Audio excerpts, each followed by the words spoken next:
నువ్వు ఏదైతే 8 డ్యూడ్ ని ఆ వీడియో మొత్తం చూసుకుని మాస్ రోస్టింగ్ చేసావో అదే రోస్టింగ్ నా అన్వేషణ ఆడియోస్ పెట్టి నువ్వు ఎందుకు చేయలేకపోయావు? ఎందుకురా అంటే పేమెంట్ అందింది. ఎంత అందింది? ఎంత ఇచ్చారు?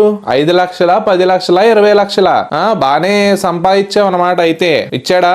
6 కోట్లు, అసలే 8 లక్షలు వచ్చినాయి అంటగా. అందులో 2-3 లక్షలు నీకు పడేసి ఉంటాడు అనేసి బయట టాక్. నాదేం లేదు, బయట చాలా మంది అనుకుంటున్నారులే.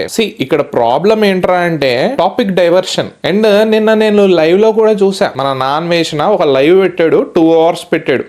ప్రతి స్టేట్మెంట్ విన్నాను. ప్రతి స్టేట్మెంట్ లో వచ్చిన ప్రతి అమ్మాయి కూడా పెయిడ్ ఆర్టిస్టే. ఎక్కడైనా రాసి పెట్టుకోండి, మీరు కావాలంటే వెళ్ళి చెక్ చేసుకోండి. ప్రతి ఒక్కళ్ళు ఫస్ట్ మాట ఏదో అంటారో తెలుసా? అన్నా, మీరు మాట్లాడిన ఇంటెన్షన్ కరెక్టే, మీరు సీతాదేవి గురించి వేరే మాటలు అన్నారు, కానీ దాన్ని వేరేలాగా పోర్ట్రే చేసేసి కొంతమంది కావాలనేసి మీ మీద నెగిటివిటీ స్ప్రెడ్ చేస్తున్నారు అనే ఇంటెన్షన్ లో డైలాగ్స్ మార్చి మరి వాళ్ళ విధానంలో ప్రతి ఒక్కళ్ళు స్టార్ట్ చేసే స్టేట్మెంట్ ఇదే.